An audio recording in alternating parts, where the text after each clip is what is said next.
de Cristo, que Ciro, Dario, o Medo e Ciro, o persa, juntaram seus exércitos e se tornaram um império Medo-Persa, para então conquistar Babilônia.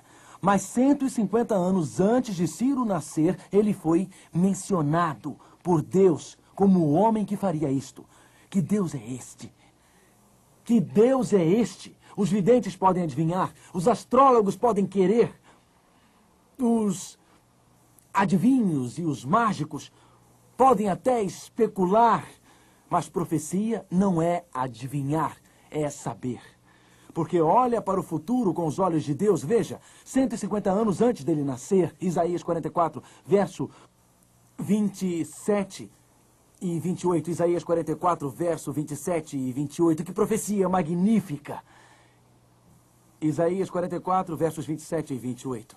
Que digo à profundeza das águas, seca-te e eu secarei os teus rios. Que digo de Ciro, ele é meu pastor e cumprirá tudo o que me apraz. Que digo também de Jerusalém será edificada e do templo será fundado.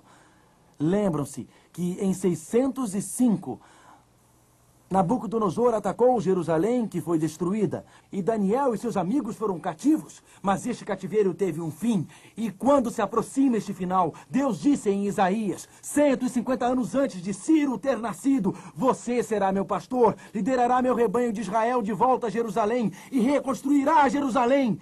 Ele nem tinha nascido ainda, e Deus já mencionara o seu nome. Isaías 45, verso 1. Assim diz o Senhor ao seu ungido, a Ciro, a quem tomou pela mão direita para bater as nações ante a sua face e descingir os lombos dos reis, para abrir diante dele as portas que não se fecharão. Notem, um homem chamado Ciro, que era persa, ele secou o leito do rio, onde havia 2 portões para transpor. O que aconteceu? Os historiadores nos dizem, eu já estive no grande museu britânico em Londres, eu vi o famoso cilindro de Ciro, eu vi com os meus olhos, levei os meus alunos até lá, e o cilindro de Ciro é um achado arqueológico com uma gravação na pedra, dizendo como os medo-persas venceram Babilônia. Ali diz o que Ciro fez. Um rio passava pelo centro da Babilônia, e ele cavou um grande reservatório, o rio acima. Desviou o rio para o reservatório e secou uma parte do rio. E marchou pelo rio seco sob os portões. Mas ainda tinha uns muros ao longo do rio seco. E qualquer um que passasse pelo primeiro muro tinha que enfrentar os demais muros. Mas os portões interiores foram deixados abertos porque os babilônios estavam bêbados, festejando naquela noite. Portanto, o rio estava seco. E os portões estavam abertos. Ciro foi mencionado 150 anos antes de nascer, e os medo-persas conquistaram a Babilônia. A profecia não adivinha. A profecia sabe. A Babilônia segue-se. A Medo-Pérsia, exatamente como a Bíblia previu. A Bíblia diz, outra nação se levantaria, e assim aconteceu. Olhando para a nação grega, notamos que ela dominou o mundo de 331 a.C., até 168 a.C., Alexandre o Grande, aquele famoso líder grego que conquistou o mundo com a idade de 32 anos e depois morreu. Ele realmente morreu de forma estúpida, pensando que tinha conquistado o mundo. Jesus morreu na cruz com 33 anos, com pregos em suas mãos e uma coroa na cabeça.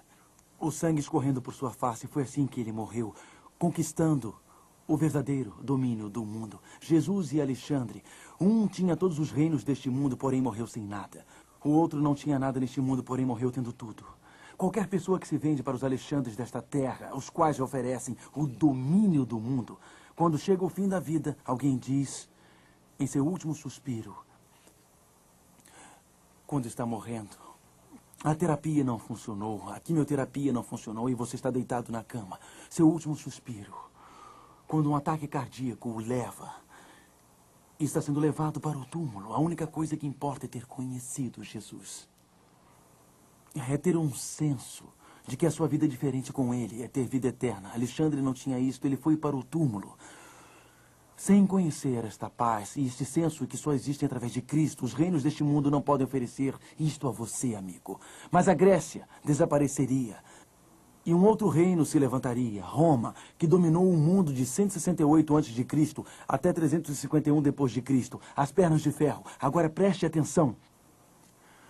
Ouro, prata, bronze e ferro estão em valor decrescente. O ouro é o mais valioso, a prata é a menos valiosa. O bronze é menos valioso, o ferro é menos valioso.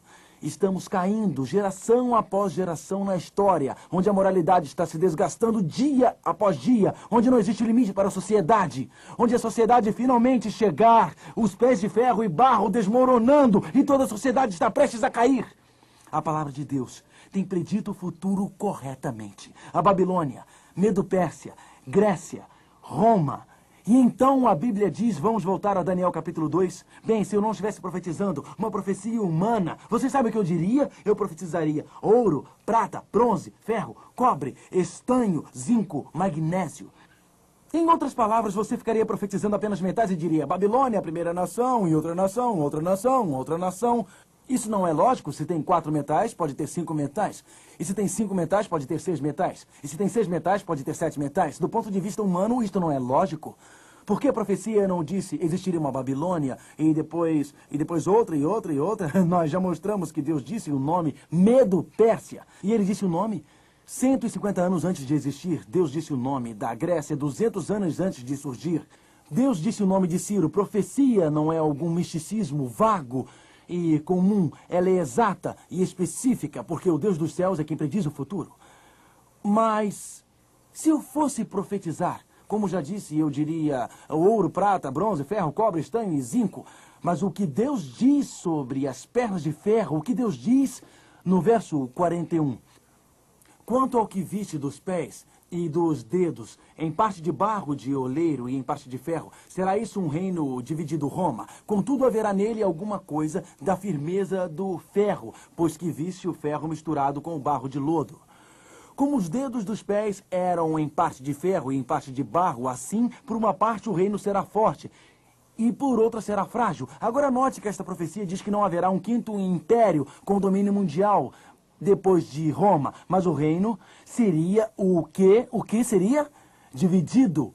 Roma foi dividida de 351 depois de Cristo até 476 depois de Cristo. Os 10 dedos representam a dissolução do Império Romano. E as 10 divisões de 351 depois de Cristo até 476, os alamanos, os ostrogodos, os visigodos, os anglo-saxões, os alemães vêm descendo do norte. Roma desintegra-se através da preguiça e da corrupção, da imoralidade, e Roma foi finalmente dividida. E algumas dessas nações do Império Romano eram fortes como o ferro, e algumas dessas nações eram fracas como o barro. Algumas eram fortes como o ferro e outras eram frágeis. Toda criança que já estudou algum tipo de história sabe que não foi um quinto reino com domínio mundial que destronou Roma, mas que, na verdade, Roma foi dividida. A história tem seguido a Bíblia ao pé da letra. A história tem seguido a Bíblia como um mapa. Mas note o que a Bíblia diz aqui no verso 43. Sim, algumas de suas nações serão fortes, como a Alemanha, a França e a Espanha, através dos anos. Algumas não serão fortes militarmente, nações como Luxemburgo, Suécia, através dos anos. Mas vamos ao verso 43. Quanto ao que viste do ferro misturado com barro de lodo, misturar-se-ão mediante casamento, mas não se ligarão um ao outro, assim como o ferro não se mistura com o barro. Assim como o ferro e o barro não se misturam, haverá uma tentativa para se juntarem. Eles misturar-se-ão com a semente dos homens. O que significa misturar a semente? A história dos europeus, uma história de reis e governantes tentando casar os seus filhos com as filhas de outros impérios poderosos. E você vê impérios tentando se unir para formar uma grande unidade familiar e dominar toda a Europa. O rei da Dinamarca, ele fez isso, tentando casar seus filhos e suas filhas com outros membros de famílias reais pela Europa. O rei da Espanha fez isto, o rei da Áustria fez isto, e houve várias tentativas de unir a Europa através da mistura das sementes e da mistura de sangue. Misturar-se-ão mediante casamento, mas não se, o que, amigos? Ligarão um ao outro. A Bíblia diz que não se ligarão. Mas a Bíblia também indica que haverá batalhas políticas. haverá conflitos, haverá guerras, na